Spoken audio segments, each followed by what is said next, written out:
Hi guys, my name is Bobby. Welcome back to my channel, and today I'm going to be bringing you my February TBR.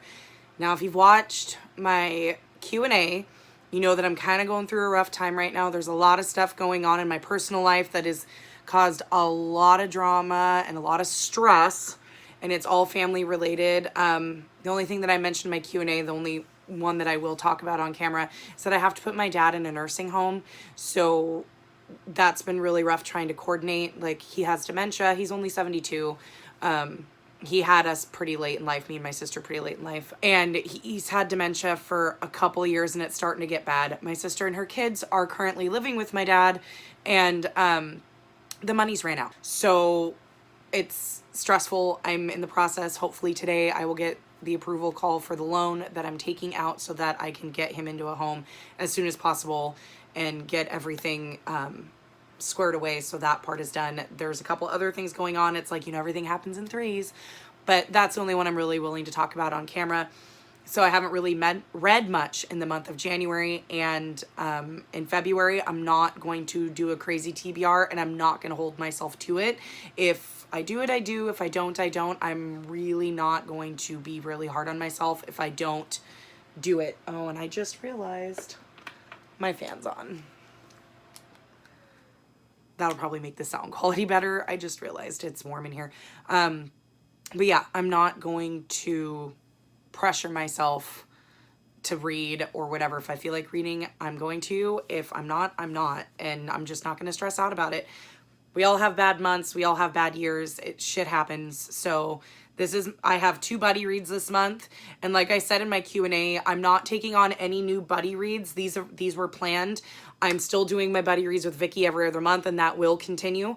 I'm not stopping that because that's one thing I can focus on, but I'm not going to pile on more. And I do buddy reads with Cindy, usually on the months that I'm not buddy reading with Vicky. So in those, then I will try to buddy read with her as well, like, so at least get something read a month, and hopefully as things start to calm down and get figured out and stuff, I'll be more likely to read. I keep messing with my ring light. Like, I think I've got it to a point where it won't jiggle as much if I move. I mean, I guess it kind of did, but I don't want it, like, if I move my leg, I don't want the whole fucking camera to shake. It's just really loosey-goosey, it seems like, no matter how much I tighten little thingies. But anyways, let's get into the TBR. So I mentioned Vicky. So I am buddy reading The Ladder to the Sky by John Boyne. God, that kind of washes it out. This month, this is a lot shorter than his previous book that we read. Yeah, this book is 362 pages long. This is written by John Boyne, so this is the same author that wrote The Heart's Invisible Furies, which we read that last year and absolutely loved it. I think we read it about this time last year, actually. I think if I look back, we read Hearts in February, so this is kind of fitting, the way this fell into our buddy read system. But Vicky and I buddy read a book every other month. We already have the entire year of 2020 filled out. Any buddy reads we add on would go into 2021. This year, we may do a double buddy read around July because I really want to read The Stand by Stephen King. I've never read it. Vicky has, so it'd be a reread for her. And we did a read of Stephen King. We read Rose Matter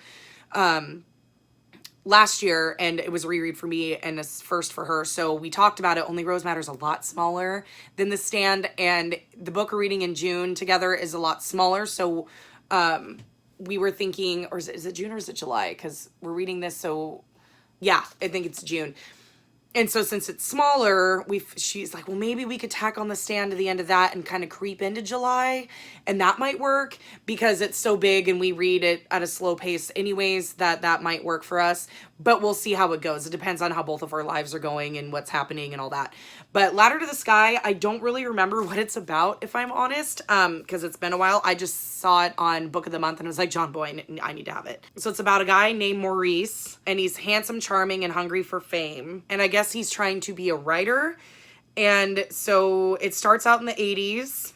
In Germany, it sounds like, working as a waiter in a West Berlin hotel in 1988, Maurice engineers a perfect opportunity. A chance encounter with the celebrated novelist Erich Ackermann. He quickly ingratiates himself with the powerful but desperately lonely older man, teasing out of Erich a terrible long-held secret about his activities during the war. So I guess we're going to have a little bit of World War II stuff. Perfect material for Maurice's first novel. Once Maurice has had a taste of literary fame, he knows he can stop at nothing in pursuit of the high. So it looks like he moves around and uses his talents of deceit and manipulation to keep up his fame as a famous author. Sounds intriguing. I love John Boyne's writing, so I'm really hoping that this, I don't think it's going to affect us the same way Hearts did. Hearts was a very heartfelt story and really about gay rights and stuff like that, and it talked about a lot of hard topics. I don't think this one's going to do the same. I think this one's going to be a little different, like still well written, but if it's about somebody who's all about being a manipulative, cheating, lying piece of shit, it's going to be really interesting and fun, but I don't think it's going to have that, you know, punch, you know, the emotional punch that Hearts did, but we'll see. I'm really excited to read this one. Vicky and I can't wait to read another one of John Boyne's books. Speaking of Rose Matter, I'm reading that one again. This would be like reread number like 6 or 7 for me. Rose Matter by Stephen King. I sent Rose Matter to 3 different booktubers because it is my favorite Stephen King book. I absolutely love it. It is so underrated. It's one of the most underrated Stephen King books ever. It came out in the 90s, I believe. Let's see if I can find a publication date. It's always hard when they're reprints too. Trying to find the original publication. Okay, so 1995. Yeah, so this came out in the mid-90s. I read it in the late 90s, I think around like 97, 98.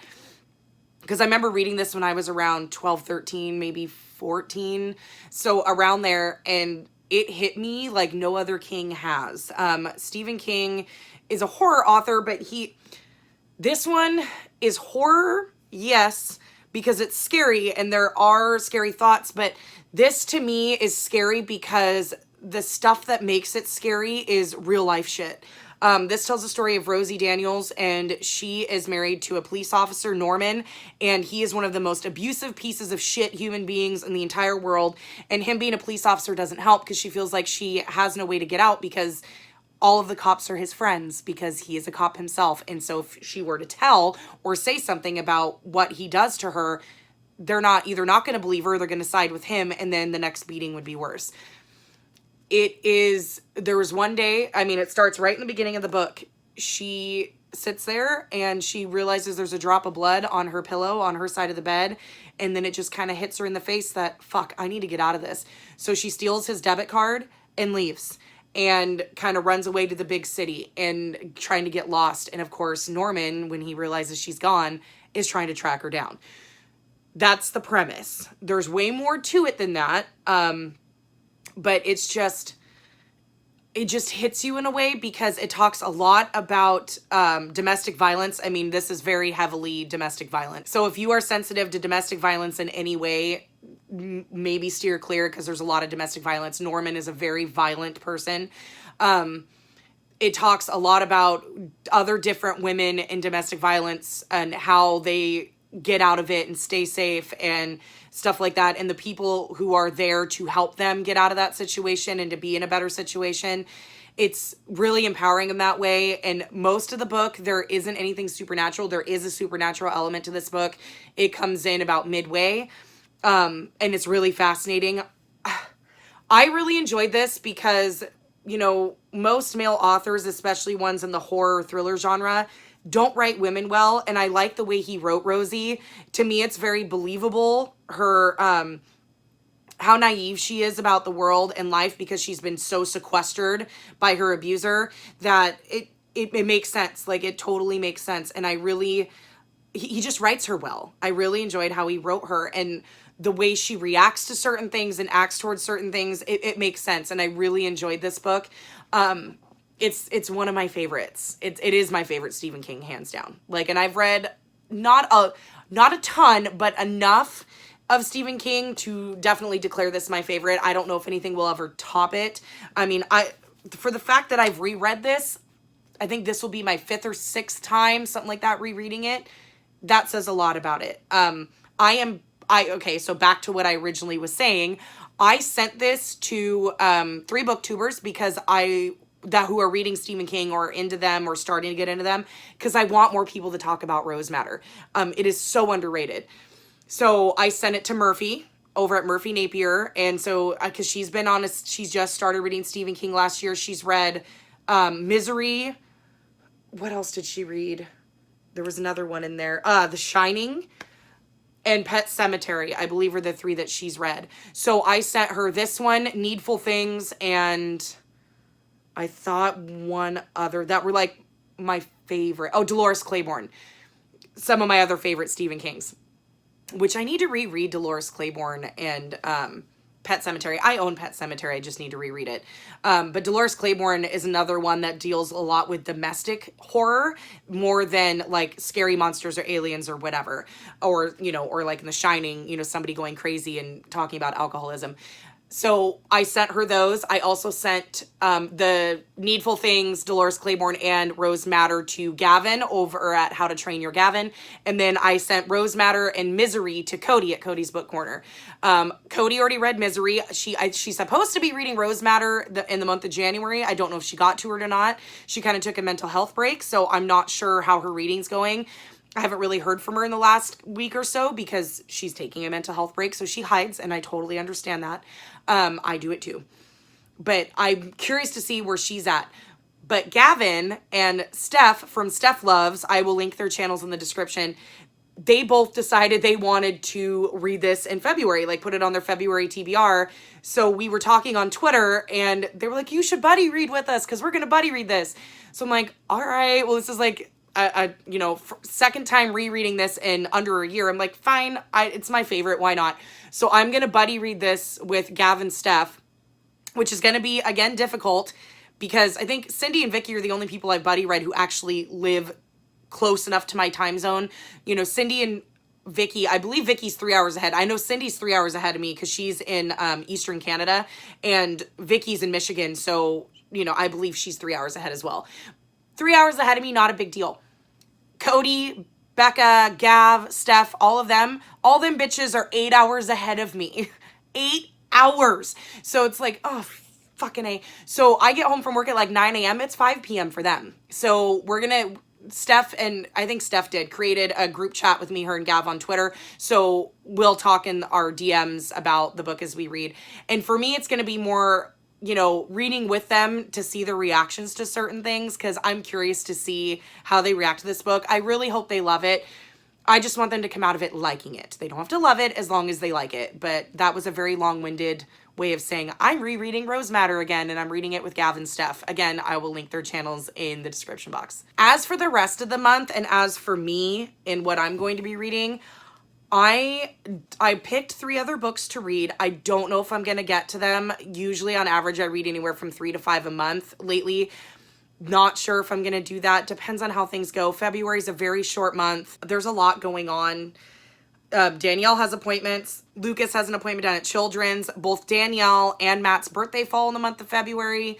Danielle will be 12. Matt will be 41. They're literally 2 days apart. So I don't know how February is going to go. I mean, I hopefully have time to read. I mean, honestly, I always have time to read, but I don't know how my mental health is going to be, like how my stress level is going to be to whether or not I read a whole bunch. So we'll see how it goes. I've picked 3. It's kind of, to me, 3 is ambitious. We'll see how it goes. Like I'm going to try my best. Like if I, at least the John Boyne buddy read won't take very long. Rose Matter, we're not starting until I think the 13th because Steph is doing Contemporary Thon and Gav has a couple other buddy reads, so we're not starting that until like midway through the month. I think we're giving ourselves 10 days to read it. So, you know, that one won't be starting till later. Ladder to the Sky, Vicky and I always read 50 pages a day about, so we should get through it. I mean, what, it's 380 pages, so that should take, what, a week, 2 weeks? About 2 weeks to read. Shouldn't be that big a deal. We kind of go at our own pace. So I picked 3 other ones, and we'll see. Like, they are the ones that jumped out at me, so we'll see. The first 2 were my book of the month picks for January. Yes, for January of this year. And this one I knew was going to show up in the January because I knew it was being released. I think it's getting released in the very beginning of February. And I knew it'd show up because Book of the Month has already done this author, and that's The Sundown Motel by Simone St. James. Simone St. James wrote Broken Girls, which I really, really enjoyed. I believe I gave it 4 stars.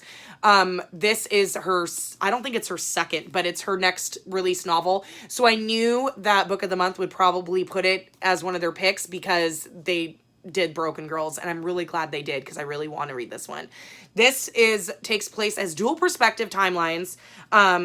So in New York, both times, one in 1982 and the other timeline's 2017. So this is a story about a girl whose aunt worked at the Sundown Motel and disappeared in the 80s. So this is about her trying to figure out what happened to her aunt. Did she die or whatever? Apparently the Sundown Motel is kind of haunted. To me, it kind of has a little bit of the premise the same as Broken Girls, because in the Broken Girls, it was the 1950s and I think 2013 or 2014, something like that. So dual timelines. And it took place at an all-girls boarding school, and there was a murder mystery in the present timeline, and it was supposed to be haunted and all this stuff. So it kind of seems like it's a little bit of the same. I'm going to be kind of disappointed if it's pretty much that, just different setting, different timelines. That's going to bug me because she already wrote that. But I'm excited to read it. I enjoyed her writing, and it's really not that big of a book. It's another 300 something page book. Yeah, just barely over 300 pages. So I'm excited to get to it. I haven't really read any of the reviews yet. I know some of them have come in because of Book of the Month and review copies. We'll see. I'm kind of nervous because I don't want it to be the same as Broken Girls, but I really enjoyed Broken Girls. So this one, of course, jumped out because it's one that I've been waiting to read. And next was another pick that I picked from Book of the Month. I got it in January because it was the first time I saw it. It was considered one of their fiction favorites, so it's an extra book. And I guess it's being turned into a movie. And that's Truth Be Told by Kathleen Barber. This is a story, if I remember right, about a girl who has spent 10 years away from her family. Her father was murdered 13 years prior, and her mother ran away to join a cult. And her twin sister betrayed her. That's all I need to know. Dad was murdered, mom went and joined a cult, and her sister betrayed her. That's all I need to know. Sounds like mystery, literary fiction-ish, and there's cults in it. I love anything that has to do with cults. I find them extremely fascinating. So this one actually is currently sold out on Book of the Month. They ran out of copies, so a lot of people picked it when they saw it in January as an extra because you could only get it as an extra. So the fact that they sold out tells a lot. If a book is sold out, that usually means it's either high demand or a very good one. So I'm excited to read it, and it's got a beautiful cover with all the flowers and stuff coming out of her mouth. But yeah, this one really jumped out at me as one that I want to read. Hopefully I can get myself reading this month because January's just been a fuck show. But this one was definitely one that jumped out at me, and they should because I picked them for Book of the Month, so I should be reading these books. And the last book on my list is one that I bought for myself. I bought 2 books for myself last month. I haven't really been doing like hauls and stuff because my books that I've been getting have been coming in like one at a time. I'm not one that buys a whole bunch at once, especially since my shelves are fucking full, and if I bought any more, I'd have to be stacking them on the floor of my closet again. And we've already gone through that because I already did that when I just had this small one. And now with the bigger one, it's already completely full. And I've, unhaul stuff as I read it. If I read it, DNF it, don't like it, it's in the pile. So I have been buying like stuff sporadically, like really small.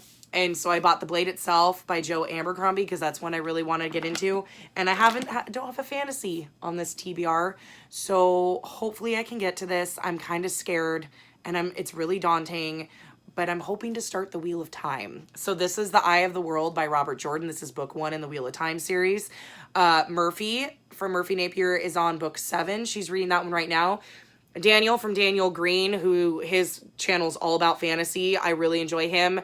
He is obsessed with The Wheel of Time. He's read it like multiple times over and over again. He really loves it.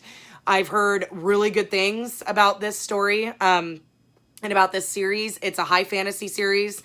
And I read I've been reading The Shadow of What Was Lost. I've been reading the Lycanius trilogy, and it says right on the cover, if you like The Wheel of Time, you'll enjoy that series. Well, I really love that series, so I'm hoping I'll enjoy The Wheel of Time.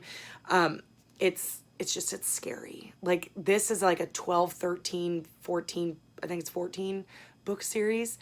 That's a lot. That's a lot of fucking books. And Murphy's reading book 7 right now. She loved all the books all the way up till book 6. She didn't really enjoy book 6.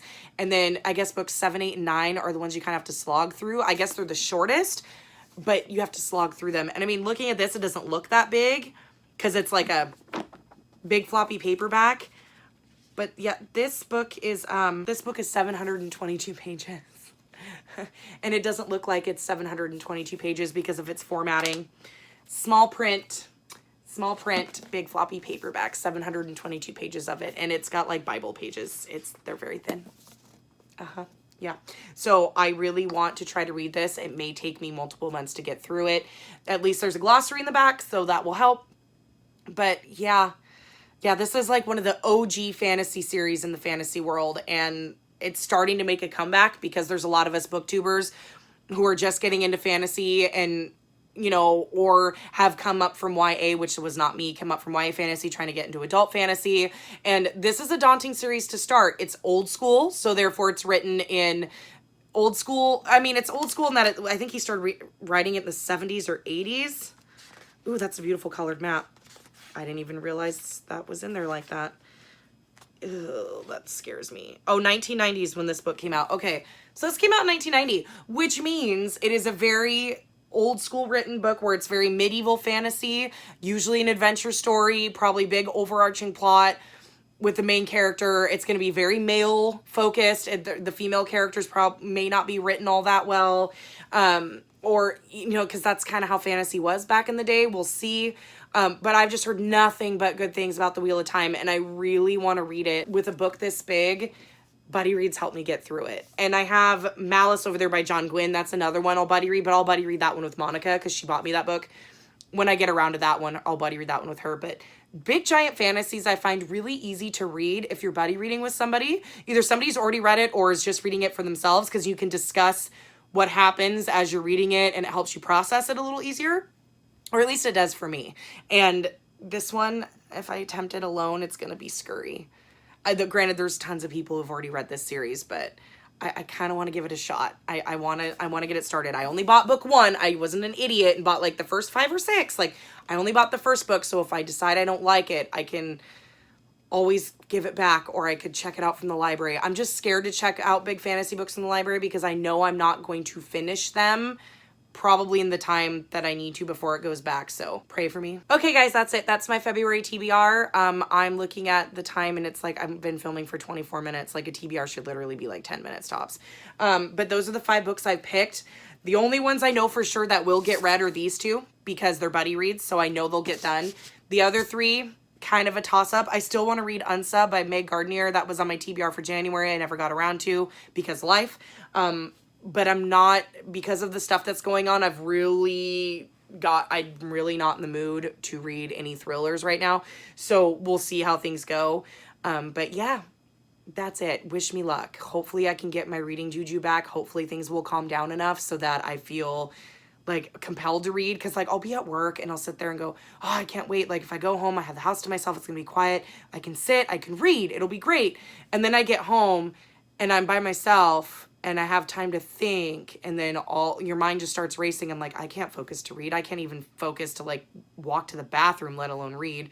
So binge watching ER it is. So we'll see how it goes. Hopefully I get my reading mojo back. But that's my TBR, guys. I will hopefully see you soon. I'm not sure if I'm going to start vlogging again. It all depends on how things go and how my reading goes, if it picks up. But if I don't, then my next video should be my January wrap up. So I'll see you in the next one, guys. Bye.